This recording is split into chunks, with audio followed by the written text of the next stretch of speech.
Տիկին Հովսեփյան, իշխանությունների գրողի համատեքստում, եկեղեցու դեմ այսօր տեսնում ենք հարյուրավոր ուխտավորներ սպասում են, այսպես ասած, մայր տաճար մտնելու։ Սա արդյոք խոսում է այն մասին, որ հակառակ էֆեկտ է ունեցավ այդ պայքարը իշխանությունների կողմից եկեղեցու դեմ։ Մենք կարող ենք արձանագրել մի քանի փաստ, որը արդեն իսկ ակներև է, նախ այն մարդաշատ հարձակումը, որ պլանավորվում էր իշխանությունների կողմից, միանշանակ արդեն տեսնում ենք, որ իջիկ է դառնում, որովհետև հանրությունը իր խոսքը ասաց, թե սոցիալական կայքից սկսած, թե մեր սովորական առօրյա կյանքում, մարդիկ ասացին, որ իրենց խոսքով, որ ամեն դեպքում իրենք իրենց եկեղեցու կողքն են, եւ հետեւաբար այս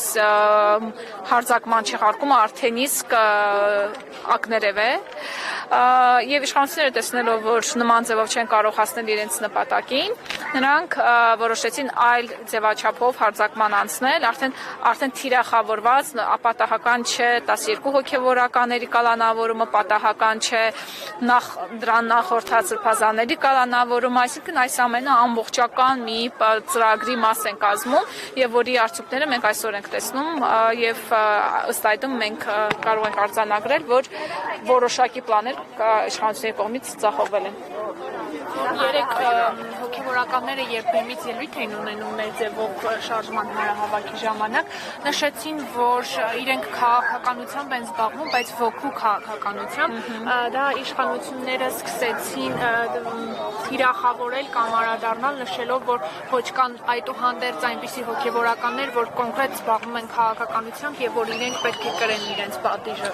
Եկեք մի հատ հասկանանք քաղաքականությամբ զբաղվելը առհասարակ ինչ է, հետո հասկանանք ում ենք ասում քաղաքականությամբ զբաղվում է, թե քաղաքականությամբ չի զբաղվում։ Եթե մարդը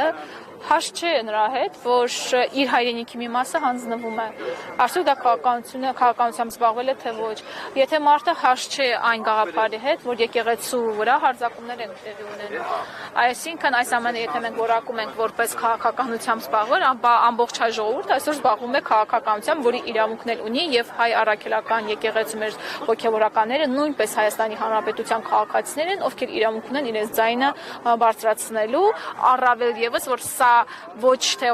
պայմանական քննարկվում է Հայաստանը պետք է լինի պարլամենտական թե նախագահական, այսինքն այսպիսի քաղաքական հարցեր չքննարկում, այլ երկրի համար գոյաբանական հարցեր են քննարկվում, որի համար բարձրաձայնելը մեր հոգևորականներից անգամ ժողովուրդը ակնկալում է նման ձայնի բարձրացում։